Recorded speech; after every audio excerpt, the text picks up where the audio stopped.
Video is being recorded, and we will have that live for you on the.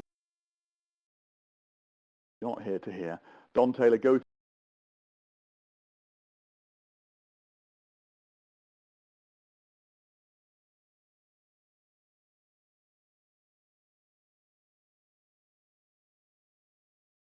Once again, you're here to listen to Laura Overton talking about where learning meets business, the results of 10 years of research, innumerable data points.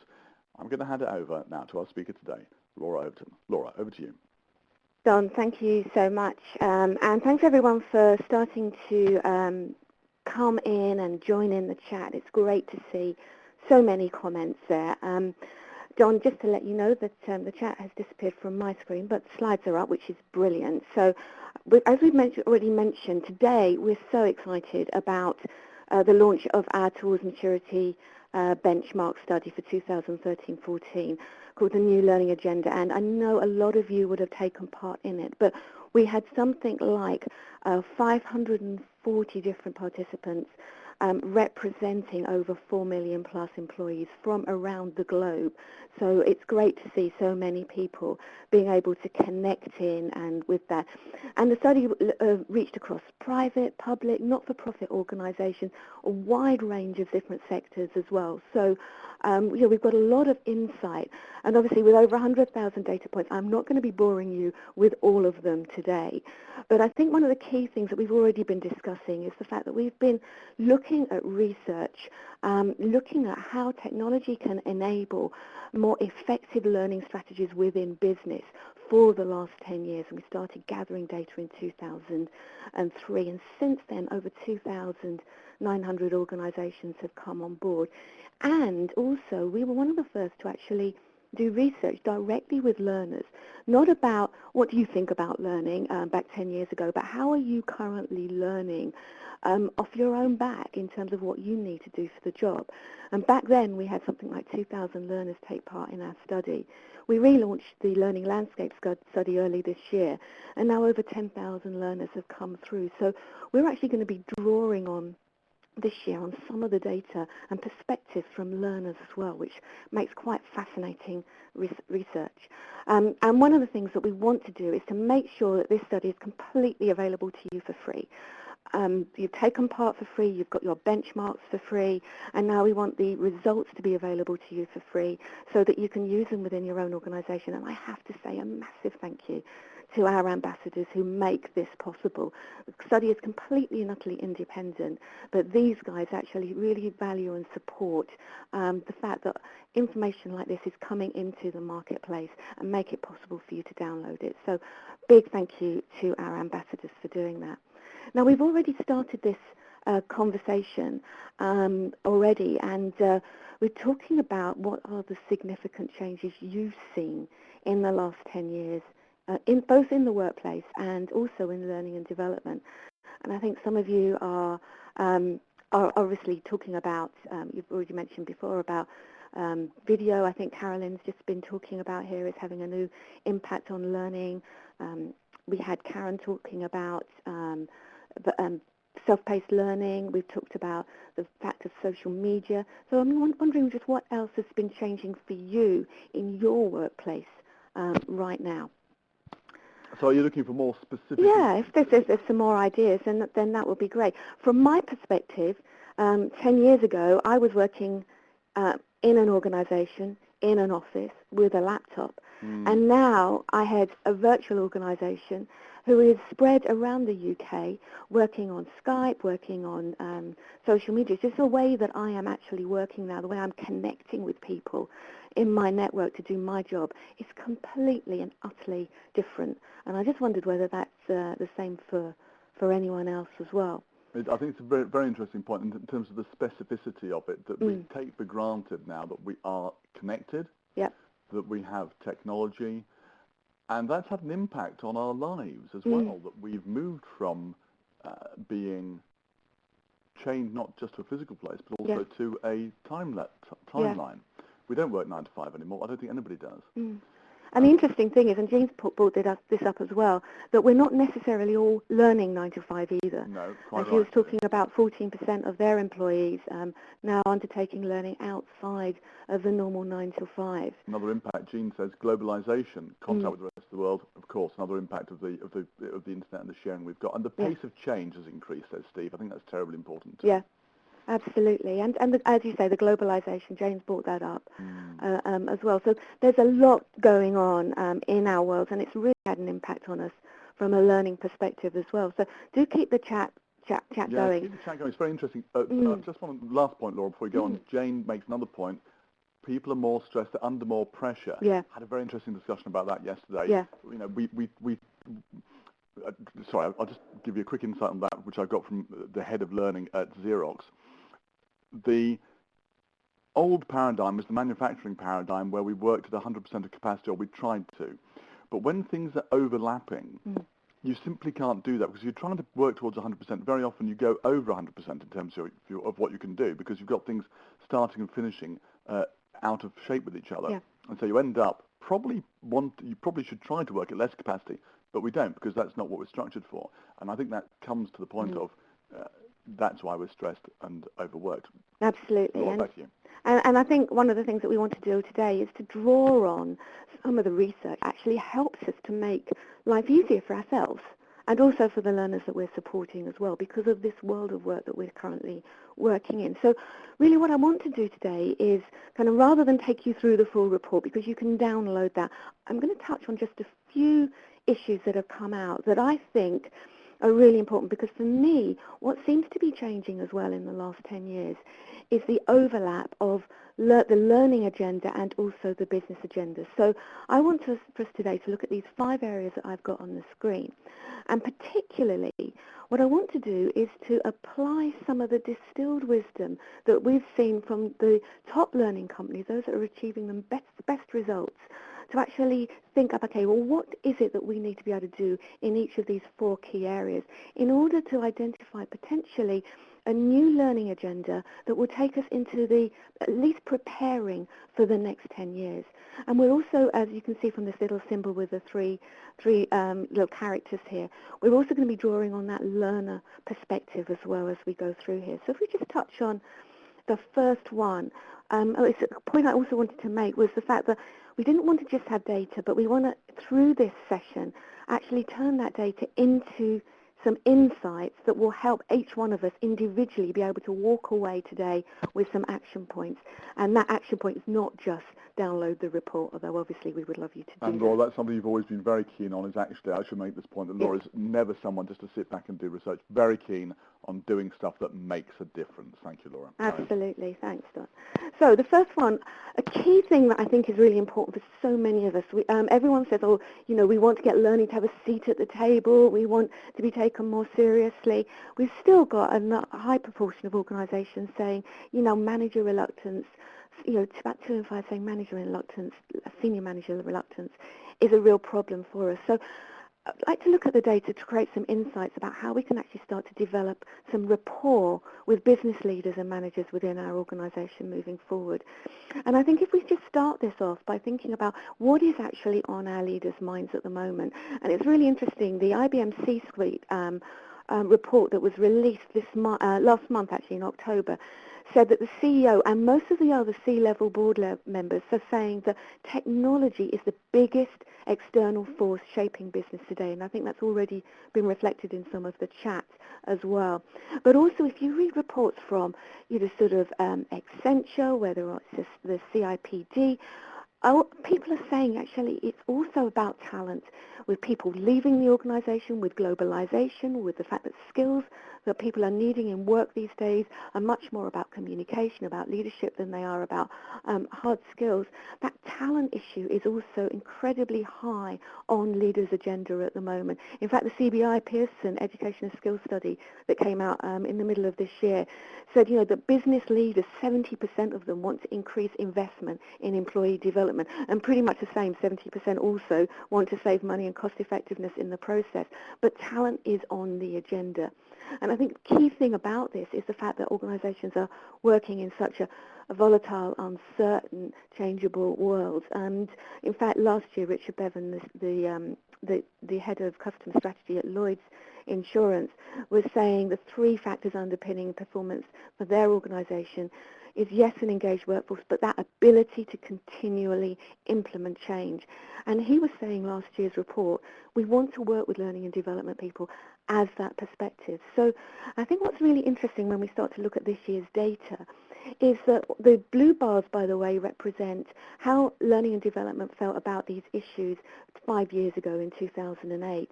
But you can see the pale blue bars are saying, learning and development people right now from this year's study are sharing those issues. We want to provide a faster response to changing business conditions. We want to improve productivity. It's not just about courses anymore, but we have got the business agenda more on our heart than we've ever seen in this study ever before.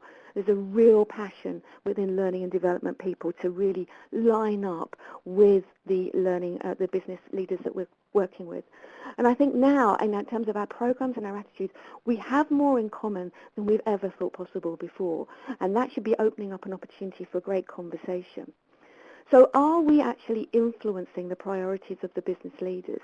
Are we actually doing things differently? Well, this year's study has actually shown, again, that using learning technologies well, it's delivering the things that business leaders are looking for. We've seen, using a consolidated approach of over 1,300 organizations over the last 3 years who've been able to answer the question, that on average, 14% improvement in productivity is being reported as a result of innovating with technology in the learning environment, something very high priority for businesses at the moment. Another priority for business, particularly when things like the CIPD study last week that came out said that more people are now looking to change jobs than ever before. We're also seeing that our new ways of learning are delivering a 19% improvement in staff engagement, as well as reducing costs by around about 17%. And I think this is really important for us in terms of actually building that rapport with business leaders. The trouble is, in this year's study, less than a third of participants are actually able to even answer this question. But those that are really showing that we're making a difference. And if you're one of the people who can't get to that point yet, use these statistics to actually start to have some new conversations. And I think the fact is that learning innovation, done well, is actually delivering for us some really good bottom line results. Now, those of you who know our work well know that we've been looking at the behaviors for the last 8 years of the top learning companies, those companies that tend to report more of those types of results. I've just shared three with you. There are about 12 performance indicators in the actual report itself. And what we've found in the past is that those top learning companies are typically doing these 6 things on the screen well. Now, I'm not going to go into the detail of this because you can see that in the appendix of the report. But everyone who's been through our benchmark gets a single index to show how well they fit against these 6 different criteria. And what we found this year is that those in the top quartile of this index are still reporting more results, more productivity, more agility, more efficiency, more ability to connect with their external customers than those in the bottom quartile.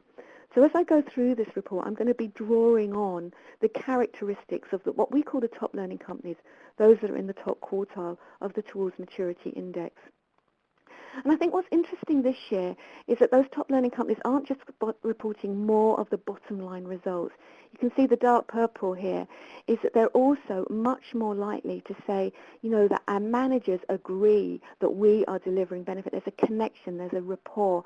They're more likely to be able to say, almost twice as likely, that they've noticed staff changes in behavior and the fact that staff are putting things into practice. So, there's a lot that's been gained from these types of organisations, which are really critical and of interest to business leaders at the moment. So really what we want to do is to think about what sets them apart. Well, one of the things when we're looking at this issue of building rapport, we found that on average this year, and it has not shifted despite our desire to be more business aligned.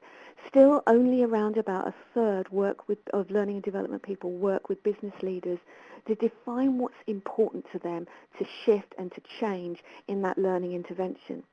And again, another static statistic is that actually less than half of those who do it up front even revisit those metrics at the end of learning. So most of us just don't even know what's going on in our own organisation. Laura, just to be clear, when you say a static statistic, it means it's not shifting. It's not shifting. It was around about the same last year and the year before. Okay. So whilst we know what we ought to be doing, we're not changing our behaviour. Right. But on the top quartile organisations, they're twice as likely to be engaged in both of these activities. Right. They're also more than twice as likely, than compared with the average, not just the bottom quartile, to be saying that they'll actually analyse the business problem before they start recommending the solution. And I know that many are talking about the concept of performance consulting now. It really is something that is making a difference. And more importantly, their business leaders are recognising that learning is aligned to business. So it's a two-way process. And in fact, that's resulting in resources. So they are building business rapport, and 71% of the top learning companies are agreeing that if something's important to the business, they are getting the resources from it. And as I say, it's on half of us on average are actually thinking that we're actually getting the resources that we need. So I think one of the key business actions, I think, from this report about developing a business rapport is the fact that we really need to be thinking about alignment as a two-way process. It's about aligning learning to business, but also business to learning. And I'm not going to go into a lot of detail because we did a study on this earlier this year as well, and certainly this year's results have really come through on that. The other thing I want to kind of flick into in terms of rapport is the whole issue of speed, and I know that that's come up in the chat that we've had so far, is that there's a real need for speed in business, and how agility, business responsiveness, how do we transform, perform, and create agile businesses are really important to C-level executives. And also to us, 9 out of 10 of us are looking to respond faster to business change.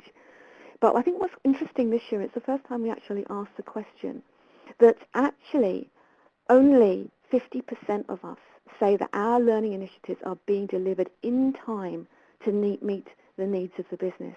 And this rises to something like 77% in the top learning companies. So this whole thing about speed, how do we respond faster, is something that's going to be really important for us as we move forward into next year in terms of having it on our agenda. We need to be thinking... Sorry to interrupt for a second, but it's pertinent to what you're putting forward here. Laura Robinson has asked the question, which is important. How are the top companies defined? Yeah. Laura, just as I mentioned before, the top companies, historically in our research, we defined by those that were reporting the most results. And then we started to analyze what those top companies were doing in order to identify the Towards Maturity model. And the Towards Maturity model actually gives us that index. And the top learning companies are now defined by those that are in the top quartile of our Towards Maturity index. But it was originated and still tallies back into the results that people are getting, and not just about efficiency either. So when we say results... It's results driven. So results of what, sorry? Sorry, the results of their learning interventions. So they're proven to have... Absolutely. Results in what sense, Laura? In terms of what we were talking about before, in terms of impact, in terms of productivity, staff engagement, reducing staff attrition rate. There's about 12 different indices that we've been tracking. Sorry to drill down that. I just thought it's important to be very clear about it for people. Absolutely, and I appreciate the opportunity to clarify Thanks, it. Laura. But I think the second action point, we were talking before about the first one being having a two-way alignment between learning and business and learning. I think the second action point that we really need to be thinking about taking forward from the results this year is how can we respond faster to business demand and also to deliver more, coming back to the CBI's requirement of efficiency. How do we extend some of those benefits that I was talking about earlier to the wider organisation, extend them from project to being something that's delivered? So that's kind of one of the real insights for us this year, is that need to be able to respond faster and deliver more. I'd like to just jump into the next section about building skills and talent. We talked about talent being really at the top of the business leaders' agenda at the moment. So I'd like to look at some of the insights that we've got from this year's report around building skills and talent. There's a whole chapter on that in the book. And I think what's really interesting for us, I have to put a few graphs in, after all it is research, and you wouldn't believe us if we didn't have a few graphs, is that, you know, the way that we're delivering formal learning isn't dead. We're still doing an awful lot of formal learning. But you can see here that moving forward over the next 2 years, we are planning to increase, 82% are planning to increase the way they blend both classroom and online learning. 75% are planning to increase their use of online learning only in their kind of formal, structured learning programs. The amount of learning that we're planning to do in the classroom, 74%, is to stay the same. So formal learning process is not going away. And in fact, what we found is something like 26% of formal learning at the moment is e-enabled. But it's no longer just compliance and IT training. It's a much broader spectrum of skills that we're starting to e-enable now across the sample. Top learning companies, on the other hand, are enabling a lot more of their learning and are much more likely to be e-enabling things like customer training, leadership training, the soft skills, and that's something that we found over the last couple of years. But what we found is typically it's around about a quarter of our formal learning is being e-enabled at the moment, which is interesting. A question I'd like to ask of you, just coming back to the learners, before we explore this a little bit more, is how do you think your learners, your staff, I don't want to get into what we call them at the moment, we've had that debate on many times online, how are your staff currently learning what they need for their job? And I'd really like to kind of open that up into the chat room.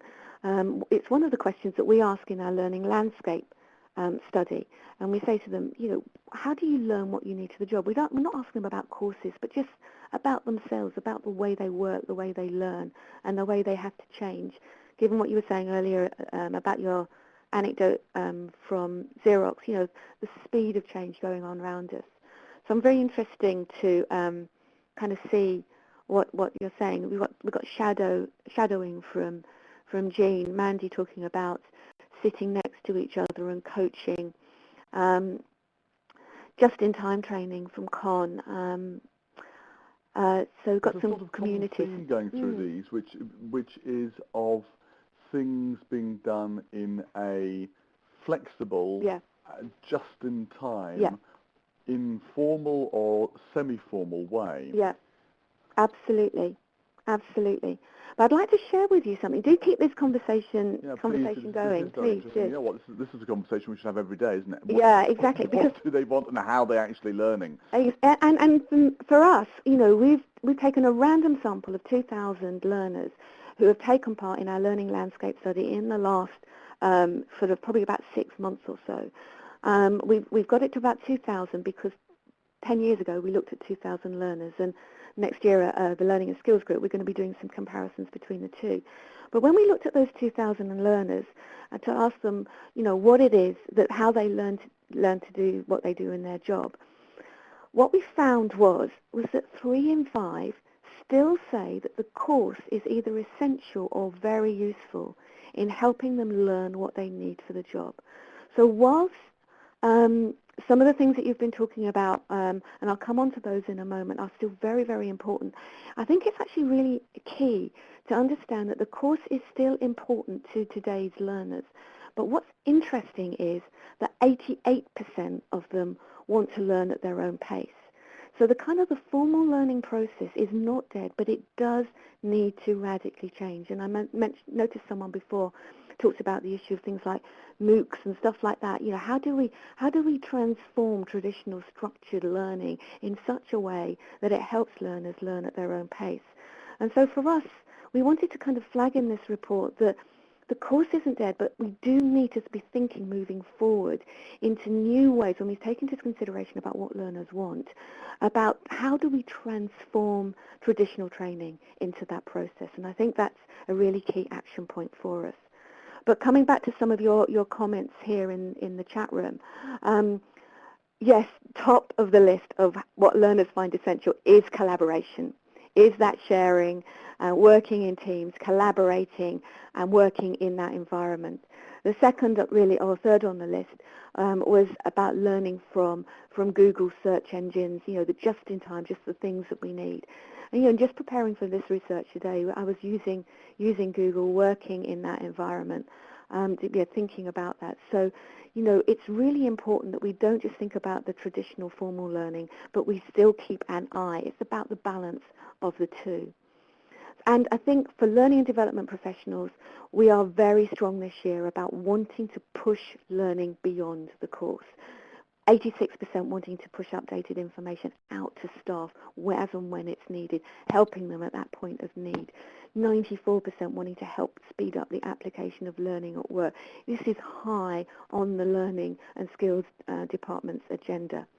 The trouble is we're not that great at achieving it at the moment, as you can see from these statistics coming through here. So we still have a long way to go. And again, those who are actually achieving and really believing they're making a difference, we're not shifting, and that's pretty much the same as it was last year. So we've still got some work to do in terms of learning beyond the course. And in terms of helping us think about that, the top learning companies are twice as likely to agree these things here. So some of this is about culture. It's not all about the learning and development function, but the top learning companies, their culture welcomes innovation and contribution. Their culture makes time for reflection. But it's also proactive as well. For example, they recognize the need of line managers in that culture, and learning and development people in the top learning companies, the top quartile of the Towards Maturity Index, those developing the best results, are equipping their line managers to support staff. They're being very much more proactive. If they're doing a learning intervention, they've got something there for the line managers to say, look, this is how you can help yourself put this into practice. And as a result, and we've already mentioned before about their managers are really recognizing the value of on-the-job training and allocating time to learn, for their staff to learn as well. So a key thing in terms of moving forward, I think, in terms of our action points for success, is not only to develop traditional training and transform traditional training and formal learning, but also to understand our role in supporting a culture of learning in the workflow. And that comes back to also building our rapport with business leaders that we were talking about earlier. Now, I can't obviously leave the talent issue without looking at the broader, bigger talent picture. And 91% of us are looking for our interventions with learning and technologies to help us improve the broader talent and performance. Laura, I'd like to interject for a second. What are the other 9% doing? Oh, I'd love to know. Answers in a chat room, please. Sorry, Laura. Yeah, absolutely. Thank you. But the key thing, Don, about this is that actually still only 1 in 5 of us feel we're making a difference here. Wow. There is still a massive silo between what HR are doing in terms of recruitment, succession planning, performance management, and what learning and development professionals are doing. So there's this hunger to break down the walls. And I think moving forward, it's going to be really important for us to do this. I mean, the top learning companies are, again, twice as likely than average to be supporting, giving learning interventions that kick in right at the recruitment or onboarding process. They are much more likely to be integrating in with performance support processes and succession planning, and using things like skills diagnostics and competency management tools. And they're still using so many more of those tools to kind of break down those walls. And I think moving forward, it's going to be absolutely critical for us to kind of look at this talent agenda, for us to be thinking creatively about how do we integrate talent and learning. And if you're one of the kind of 90% who are struggling with this, I'm hoping that the report, you'll be able to take aspects of this and take it back into HR, that open up new conversations, say, is there an opportunity for us to do things differently as a result of more of an evidence-based learning practice that our studies can provide for you? And talent is a big word at the top level of the organisation. Big one. What people are talking about. So if we can talk coherently about it and sensibly, we get on the agenda. Yeah, absolutely, absolutely. And we're hoping that this will give you an opportunity to be able to think that through. And in fact, we're looking to do a much more specific talent insight into this data later on in the year as well. Now, obviously, it's learning technologies that started all of this, but what is the technology actually delivering to learning at the moment? And this next section, what I want to do is to just highlight a few areas of how we're kind of underpinning our strategy with learning. And I'd like to know from you, from your perspective, has our use of technology, our use in this room today, changed in the last 12 months? Are we doing things differently with technology? Are we using new technology? Are we applying technology differently? Are we doing certain things less? Using less of certain technologies and more of others.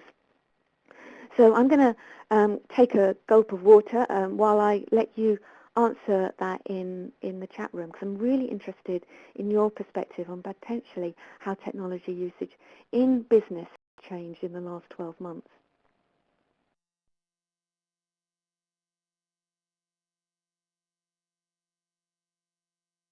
Yeah, I think, Lee, I've noticed that quite a bit, actually, use of short, sharp screencasts. In fact, we've got a great little case study in the report from LV, the insurance company, on how they got started with learning technologies, particularly looking at that short, sharp screencast and how they embedded that into the learning environment. So it's well worth taking a look at the LV story in the I think Elena's answer is interesting. Started using webinars, which a lot of people are saying, but also short, informative emails and videos. Let's not forget email. Used well, it can be a fantastic tool. Absolutely. A lot of talk about compression here, but more things happening faster and in shorter chunks. Yeah.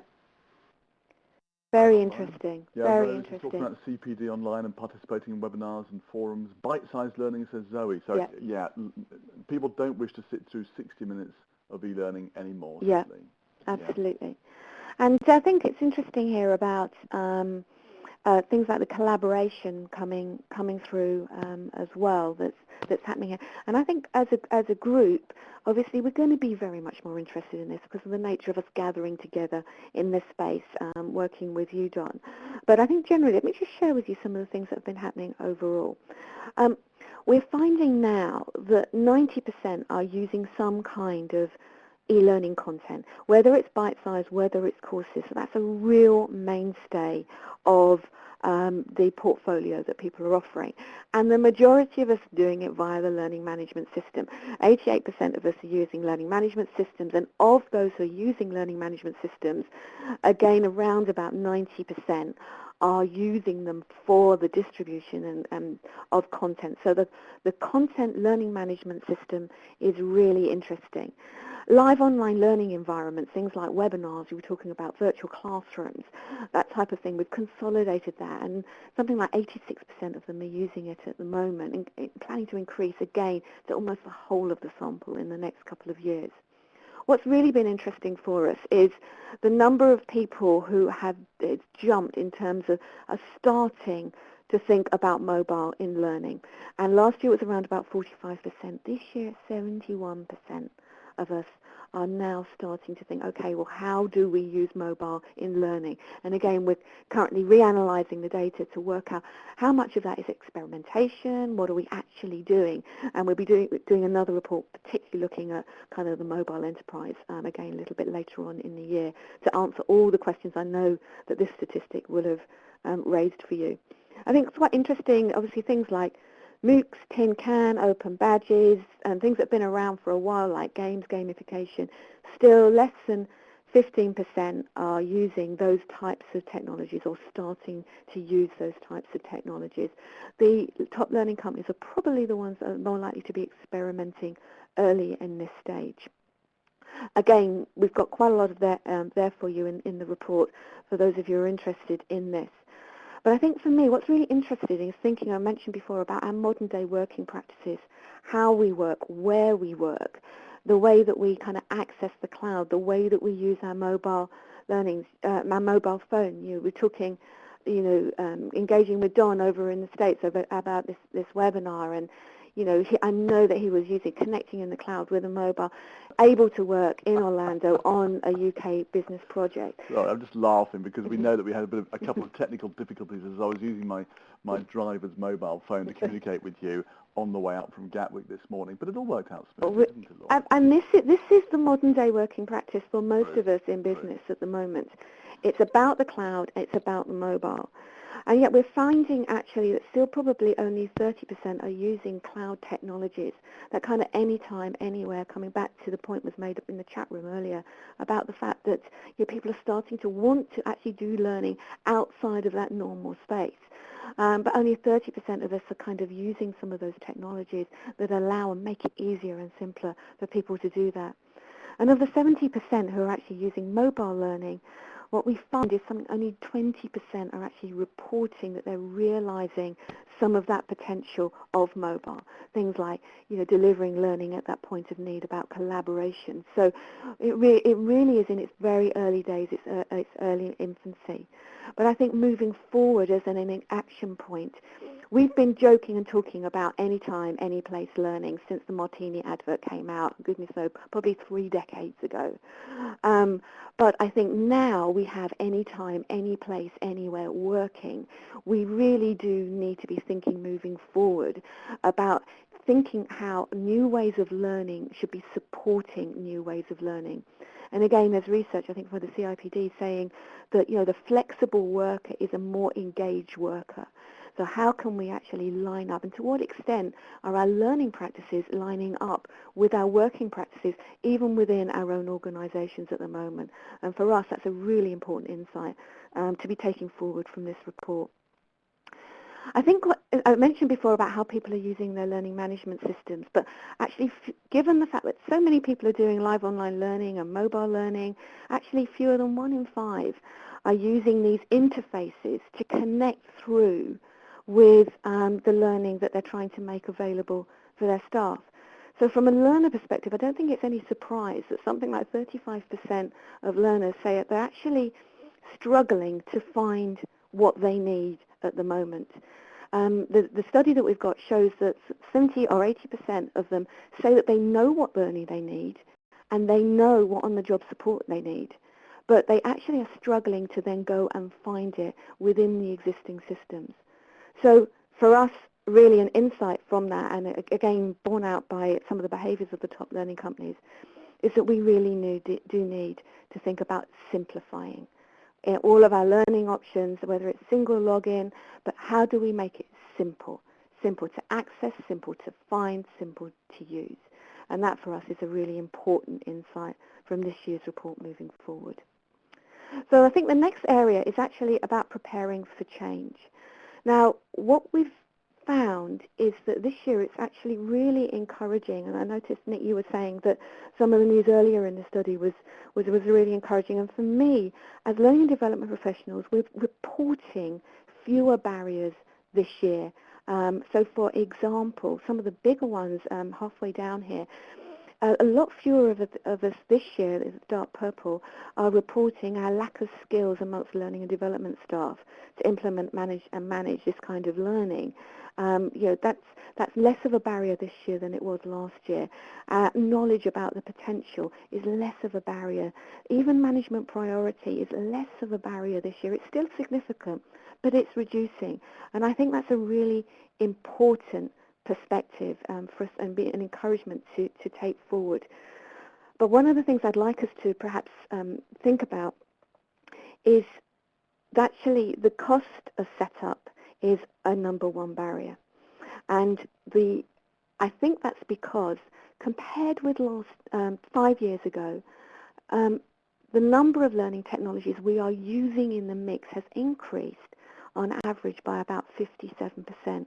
There are more and more things, more platforms, more tools, more techniques coming into play, and cost suddenly has become the number one barrier reported by 72% of us. And I think that also goes back to our last agenda item, is we really need to start to think about simplifying what it is that we're doing in order to continue to drive these barriers down. And I think one of the things that Jason at LV said, he said, do one thing, do it well, then move on. And I think that would also help to reduce these barriers even further. But before we kind of go on, and again, I'm conscious of the time going through, but I'd be interested to know your view on what do you think is the number one barrier cited by learners to online learning? So this is not the L&D professionals? No, this is the learner. This is the learner. What do you think is holding learners back from learning online? Do you know what the exact question asked was? What barrier holds you back from studying online? I can't tell you, but that's effectively, which of the following barriers prevent you from learning online, or stop you from learning online? What stops you learning online? Now, I've given you a bit of a hint, but that wasn't the number one, the fact that I couldn't find it. Time in there, yep. Time and management approval is coming through very strongly. Very interesting. Paul is saying in the NHS it's the underlying system. It's just too difficult to get to the online courses. Actually, absolutely. Finding them. It's not just the NHS, Paul. Yeah, exactly. And I think the key thing about this is actually finding out what the perceptions are of learners in our own organisations, because it will be different from organisation to organisation. But take a look at this one. Actually, the number one barrier for learners who've taken part in our study was actually uninspiring content. I don't think anybody said that. No. It was just like, they had connected with online learning. They had done this before, but they were really uninspired by the content. And I think this is something that's really important for us to take on board, because it's great to see our perception of the barriers reducing, but then we've also been looking at some of the potential barriers to change in the behaviours of people. What are people actually doing?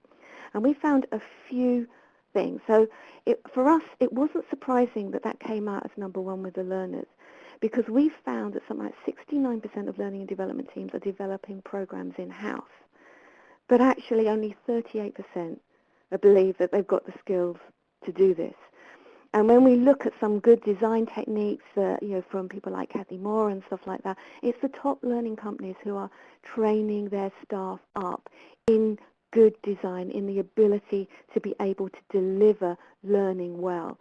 And so, for example, we see like the top learning companies are twice as likely to be looking at the L&D fields, auditing them against those that are required for moving forward into the kind of the 21st century learning. They're twice as likely to agree that their staff are confident users of new media, twice as likely to agree that they've got the skills to deliver via virtual classroom. And again, you saw the live online learning environments. I think something like only 30% actually agree on average that they've got skills to deliver in that environment, despite the fact that almost 90% of us are working more and more in a live online environment. And also, they're not neglecting, thinking about that agenda item about transforming traditional learning and training, they're also training their trainers to use technologies to extend the classroom experience.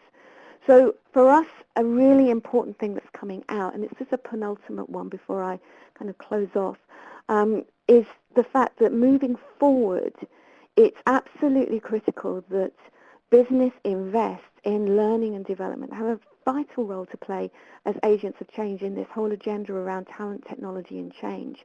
But we need the skills to be able to do that. The talent of the learning and development function is going to be critical, and that needs an investment. It means that we need to be equipped, because at the moment the study is showing that we want to do more, there's an appetite for more, but we're just not being equipped or enabled to actually work and live in this new environment. So this is a really vital aspect. And finally, I just want to touch a little bit more, just a little bit of fun here for you, about what do we really know about our learners. And here's just a few things that we've asked the learners. We asked them how important it was that their online learning is recognised or rewarded in any way internally, and 2/3 say actually it doesn't matter whether in the classroom, whatever, we want to be recognised. It's about engagement, it's about talent, it's about development. We want to know that what we do in our online environment counts. But actually only 23% of us in learning and development reward or recognise online learning. 75% of those learners Okay, there are barriers there, but 75% of them said, you know what, we're actually quite happy when it's right to engage with online learning without any prompting at all. There's a real positive attitude, in fact, probably because they want to do things in a self-paced environment. And yet when you talk to the learning and development people in our study, 40% of them say, you know what, our staff haven't got the skills to do this. They don't want to, and they haven't got the skills to actually connect. There's a real mismatch in opinions here. 50% of their staff, of their companies, think that they clearly communicate in terms of a learner perspective overall, rather than as a barrier. But actually, only 44% of L&D people have a communications plan in place. So for us, and it goes back to the study we were talking about earlier with IBM, they were talking about in their C-suite that C-level organizations need to be customer active, customer activated enterprise is what organizations are looking for now. How can we be driven by our customers moving forward? And really our final agenda item is that we need to know our learners now as consumers, as customers, and find out about them individually in order to adapt and create the kind of learning solutions that are going to be engaged. So really just to summarize, and then I'd like to hand it over to questions. In terms of the 9 action points that I've been talking about, I really believe it's really important for us to hang on to those if we're going to see a shift into the potential of what we want to achieve next year. 10 years ago, what was important actually was customer retention. It was about cost effectiveness, but it was all about the e-learning course. And 10 years ago, the reason we started this study was the fact that there was so much hope, there was so much aspiration, but 60% of our projects were failing. So our initial study was all about why are the 40% not failing? What have we learned? And our results and research has been developed over the years to actually extend on that, and we've been sharing with you some of that today. You know, what was important then is important now. But what's changed is the fact that we've seen over the last 10 years, and some of those impact statistics, is that learning innovation done well delivers the results that allows learning and business to come together. Agility, productivity, speed. These are the things that business are looking for, and these are the results that many learning professionals are delivering with effective learning innovation. And I think the other thing that's changed this year as well is the fact that we have got this common agenda, learning and business, of talent, of technology and change. So really what we're talking about here is these 9 items that we've talking about before, about supporting that culture of learning, integrating learning and talent, thinking about the individuals, we think are 3 really important aspects that we need to drive forward in order to drive that common talent agenda. Equally, and from a technology perspective, how do we transform the traditional training? How do we simplify? How do we connect with these new ways of working in the enterprise? There's a common agenda there. And change, of course, there is a common agenda in terms of aligning learning to business, responding faster, and also our critical role. And so that's really why this year we've called our report the New Learning Agenda. We don't just want to be reflecting what's gone on in the past, but really highlighting what we've learned from the past in order to drive potential for the future. And one of the reasons why we think it's new is because it combines both learning and business, learning and individuals, learning and HR. And Peter Cheese, who's the CEO of the CIPD, really has also, he's given the forward of this year's report. You can read it in detail in the report. We're talking about a framework that now we need a framework that will bring everyone together in order to get those engaged and motivated staff. So really what we're looking at today, and also we want to look at with you from now on over the remainder of the year, is to think about these 9 items as an agenda for change, an opportunity. We don't want to be stuck in that training ghetto. There is a hunger not to be there, but the common agenda shared by business and learning leaders will really help us to make a difference as long as we start acting on it. So I hope you can use the report. Do download it. You can download it at towardsmaturity.org/2013 benchmark. Do comment on it as well, #BeTheBest13 on Twitter, or join our New Learning Benchmark LinkedIn group.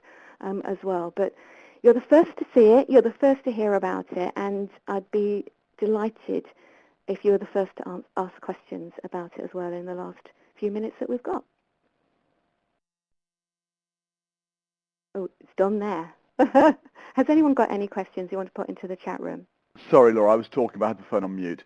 I was just saying, just wanted to say thank you for an exemplary webinar that pulls together an immense amount of useful data, presents it coherently, structures it well, and incites us to action.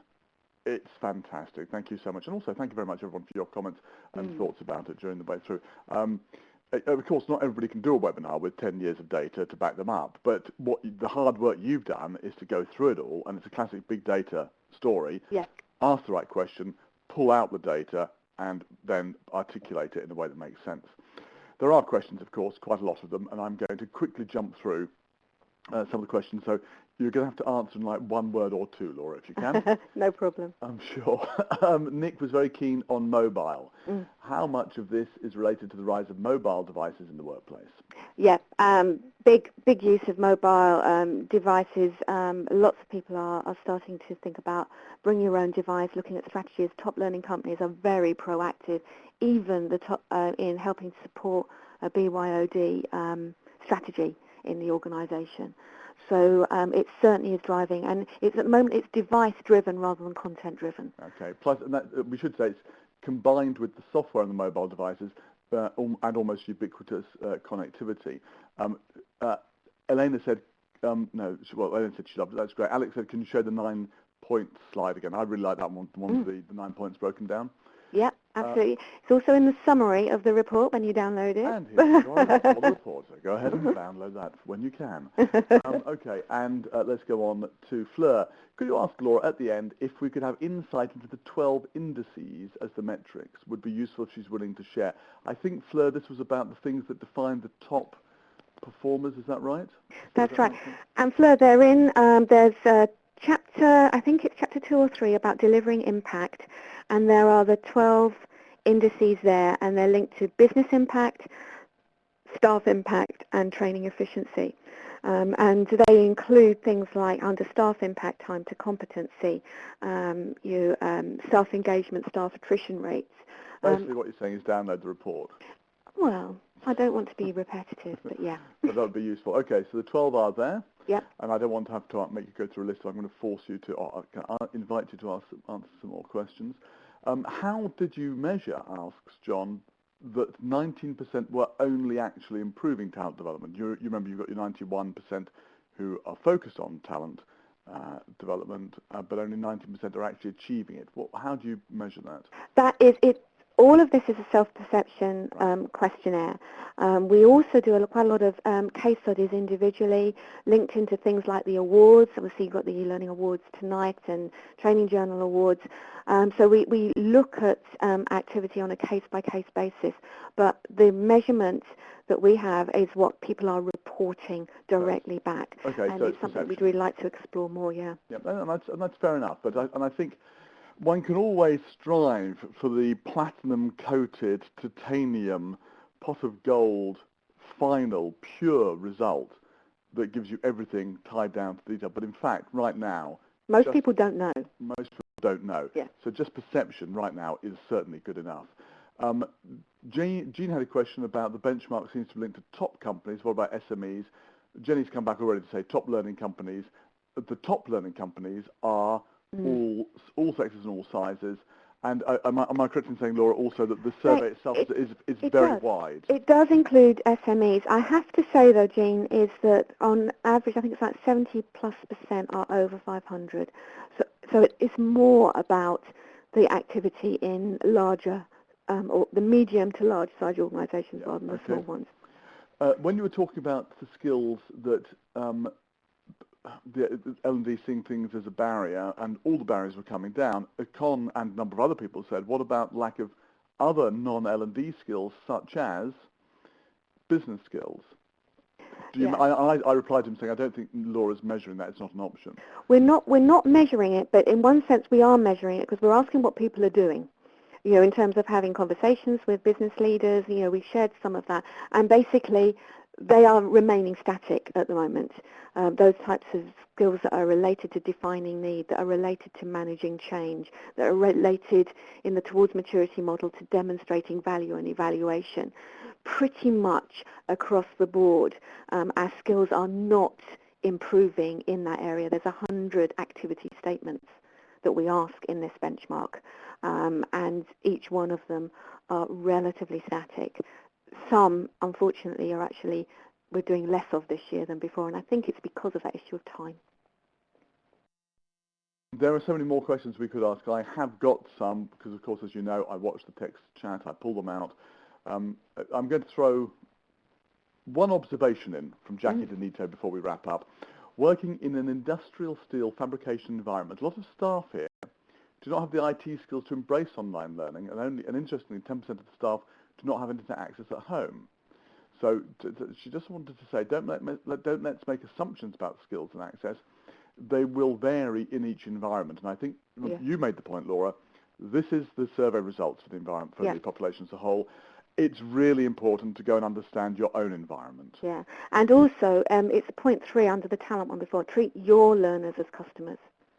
What are your customers' environment? What's their context? What's their culture? What's their environment? And again and again, at the Maze event that I was just at, again and again, the point came up that we tend to show our. Sorry, I just managed to get rid of the. I managed to get rid of the chat, but there it is back again. We manage to treat our customers often far better than we do our own employees. Let me close out now, Laura. Are there any points you want to add towards the end here? I just want to say thank you for everyone who has contributed, and also again to our ambassadors for supporting this. We are very keen not to just be putting out a report, and we're going to be doing a lot over the coming year to say how can we help you use this agenda and apply it and do it so that next year we really see a shift in what's going on in business. I think the time's there. We don't want to have another situation next year where 60% of our projects are failing when we know how to make them work. This our common clarion call, no more static statistics. Indeed. So shifting in the right direction. Indeed. If you've enjoyed it, I have, please use the #LSG Webinar hashtag. You may also want to use Laura's hashtag. Could you drop that into text chat for people, please, Laura? And of course, Laura is at Laura Overton. That's her Twitter handle. You might want to mention that as well. Yep. It's been a superlative webinar. I love data.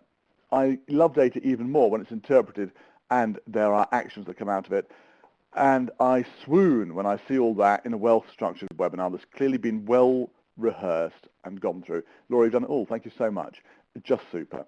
Pleasure. Thank you very much, everyone, also for your contributions, because as always, I've learned a lot from what people have been throwing in into the chat area. Please let the world know about it on #LSG Webinar. Don't forget that we will have everything available at the Learning and Skills Group afterwards. learningandskillsgroup.com, the place to go to. It's free. 6,000 of your colleagues are there. Come and join them.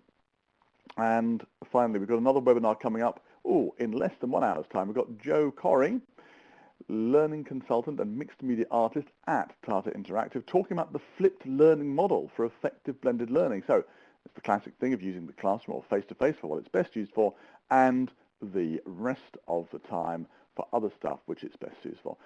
My goodness, I could listen to you all day, Laura, and but I couldn't, because I'd want to go out and take action on the data, which is the key thing. I will hope that everyone else will do the same thing. Please, let's go forward and take these data points of Laura and make a real dramatic change for next year. Thank you very, very much, everybody, for participating. Hope to see you again at 12 o'clock. Meanwhile, Laura, once again, thank you very much for a great webinar. Thank you. Bye now.